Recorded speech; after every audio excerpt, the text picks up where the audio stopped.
Hello, everybody. It's Nabintu here, and you're tuning into episode 2 of the Nabintu Talk.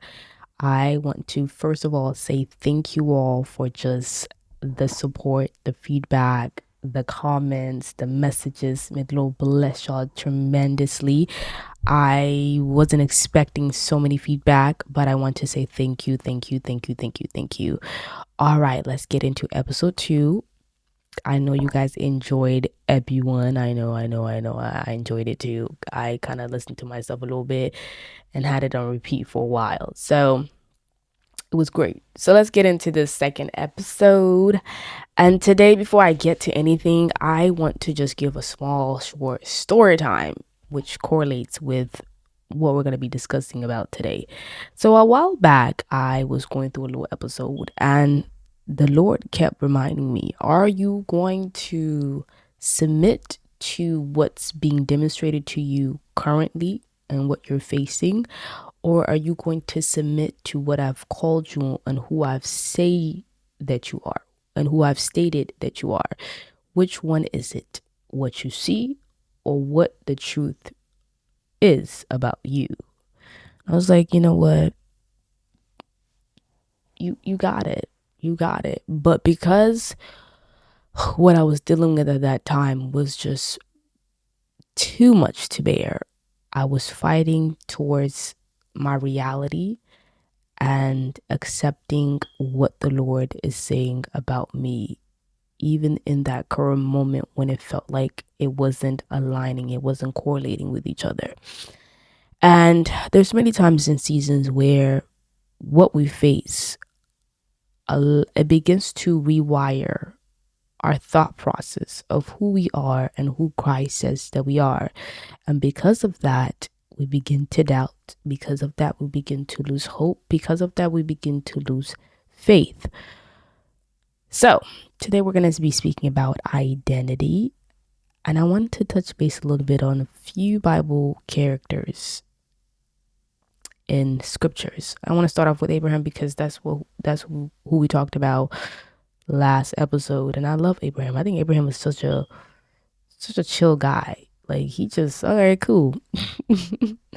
And with Abraham, one thing that I noticed, the Lord continuously reminded him, hey, I will bless you and I will make a covenant with you and you will be a father to many.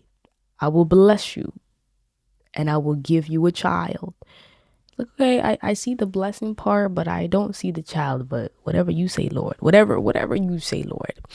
And through this journey, there was multiple encounters where the Lord was reminding Abraham, like, hey, I'm going to bless you and I'm going to give you a child and you will be a father to many. There's multiple scriptures throughout the Bible that showcases those encounters. And through the story of Abraham and Sarah, the reality of what they were facing was not correlating with what the Lord was saying. Yes, the blessing part was definitely demonstrated, but the part of the child is where everything was like, I don't know, really? I'm old and you say you're going to give me a child. My wife is old and you say you're going to give me a child. And I think I'm really touching on what I actually talked about last episode on where we then step in our way to fix this thing the Lord said he's going to do. And he's like, you know what, Lord, I got it. Don't worry. I'm going to handle it my way. But the Lord kept reminding him, it's what I'm going to do is give you a child. Not you go ahead and make a child of your own. I'm going to give you a child. So through that process, the Lord was planting a seed of truth.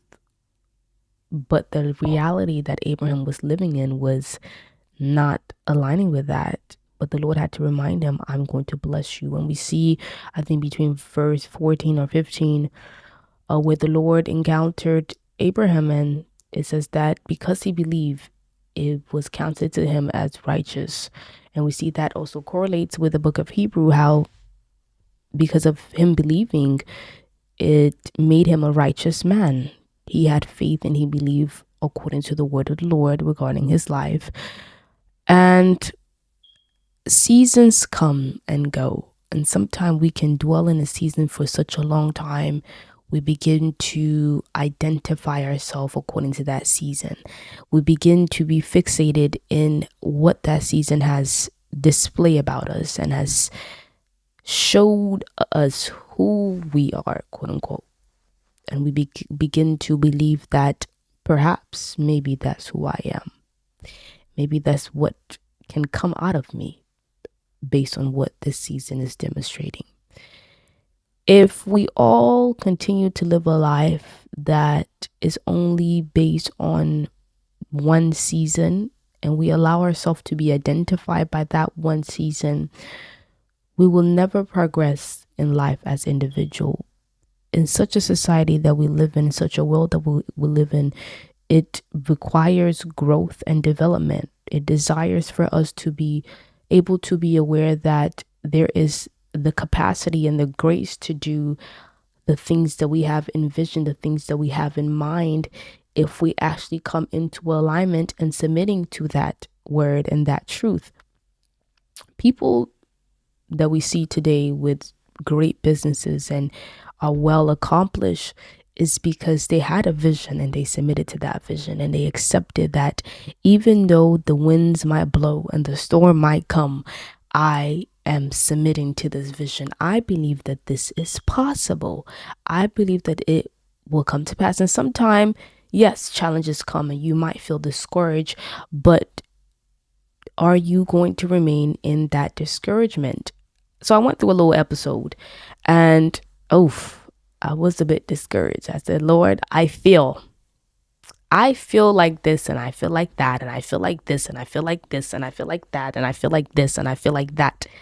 I know what I'm feeling is not who I am, but I feel it. I feel like this season, this episode is making me feel this way, and I'm becoming so in tune with it to where I'm low key, high key. I'm accepting it, but I know I shouldn't accept it. But I feel is this feeling is making me dwell and making me come in agreement with it, but I don't want to come in agreement with it. But I know this is not me. I know this is not the truth. But what I'm feeling is making me feel like this is the truth and making me feel like this is who I am. But I know this is not who I am. And I know there's more into me than what I'm feeling. But what I'm feeling is speaking a little higher than what I know and what the truth is. So I was going through the episode for a bit.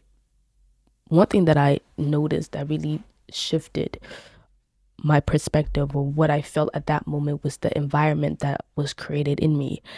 I love a good environment where I feel like I'm being developed, I'm growing, I'm increasing somewhere in knowledge. The community that I'm in is just pushing me, is motivating me. Yeah, let's push it, you know? So, one thing that I noticed was when I was in this feeling of lowness and feeling discouraged, the environment that I was creating myself kept me in that thought process.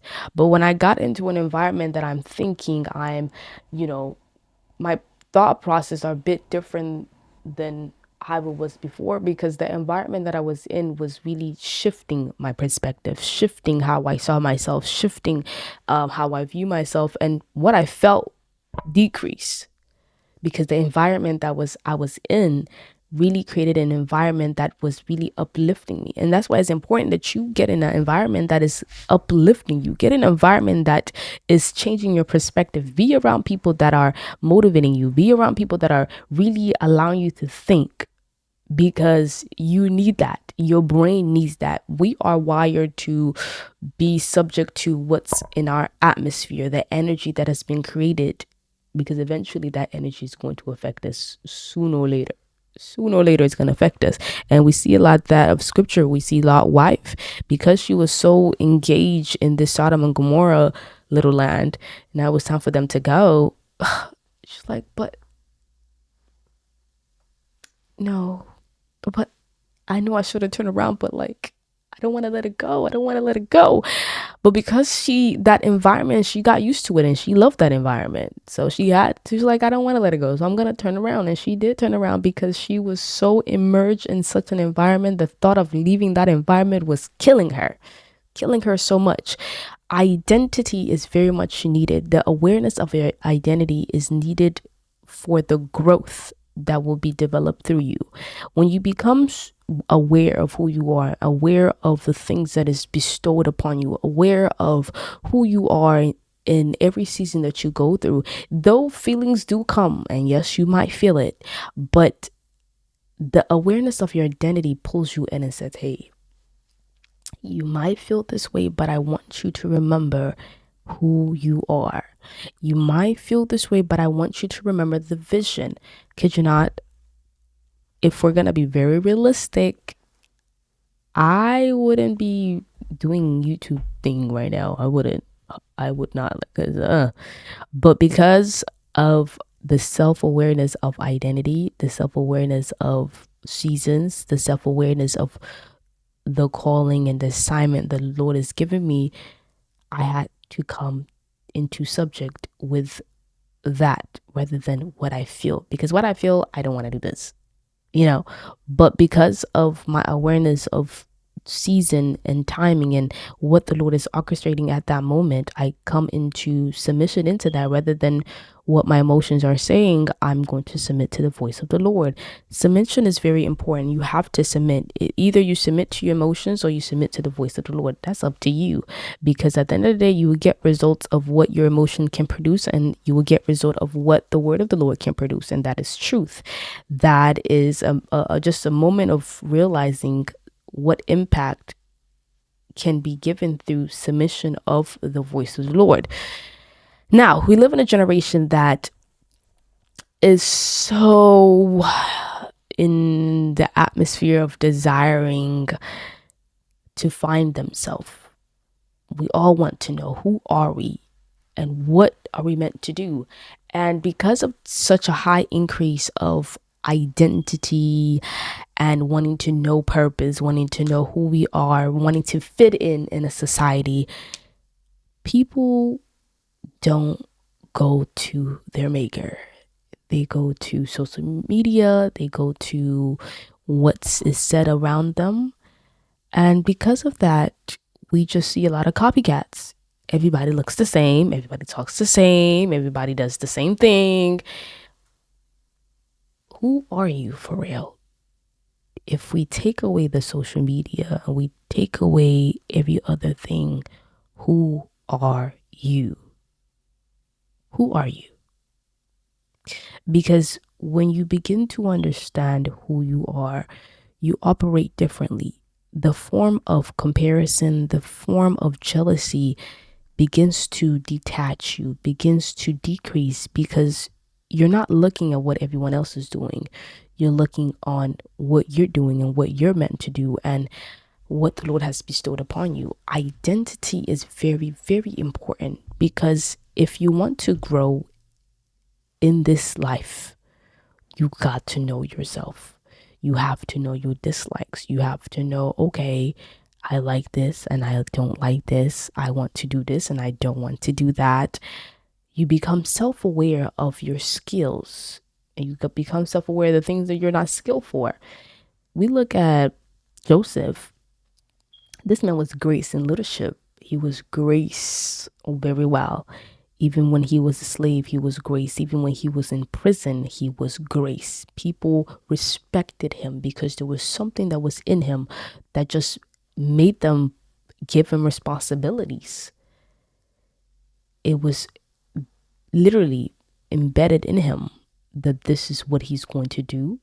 So the Lord had to put a way that directed him to always remind him, there is a grace of responsibility that I'm giving to you. Though you might be in a season where you might be a slave and you might be in prison, but that grace is still there. You have authority. You have that honor given to you. That dream that you once had is still there. It is still there. And the Lord find so many different ways to always remind him through every season that he stepped into. The Lord always found way to remind the things that he has given to him. And one thing about God, he's gonna put you in positions where he's gonna remind you, like, hey, you might be going through this, but I've gifted you in this area. I have placed this in you, and this what makes you stand out as an individual. Now, speaking for myself, I do love to speak to an extent, not all the time, but I could definitely say that with what the Lord has placed within me, I am self aware to an extent. And not everything now, not everything, but to an extent, I'm very much self aware. I'm like, okay, this is what you have positioned me to do. And I always desire to always be in an atmosphere that I'm able to recognize it. I'm able to be aware of it. I'm able to be cautious of the things that God has bestowed upon me, because the more you become cautious of it, the more that you build in that identity. See, I did that.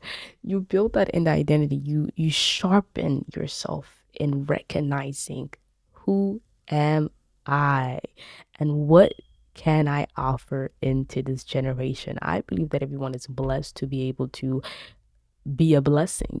You know, God does not bless you not to bless others. I think you're blessed so you can be a blessing to others. In this world, we live in a world that service is a high demand. You look at business, service is a high demand. When you bless someone, you are at service to them. Mm? Yeah.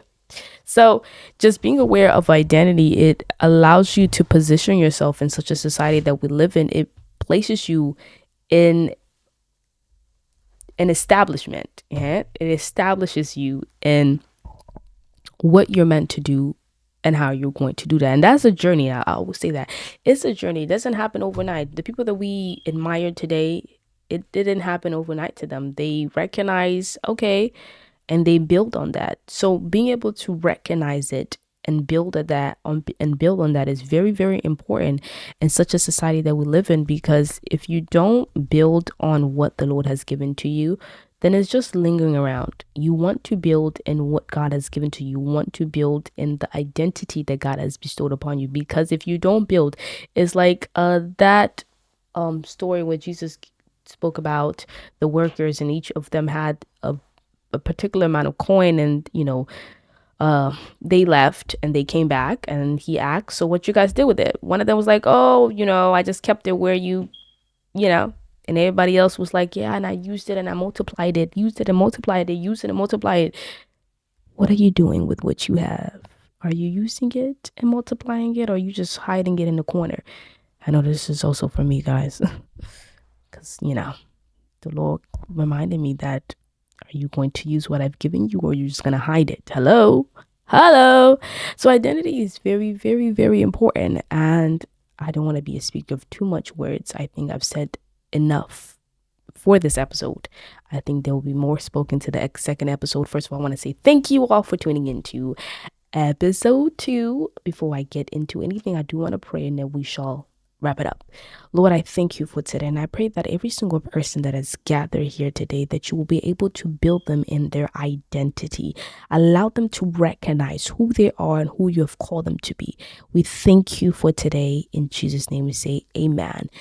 God bless you all. Thank you for tuning in. Share to a friend, tell a friend. And I love you all with the love of Christ. Bye bye.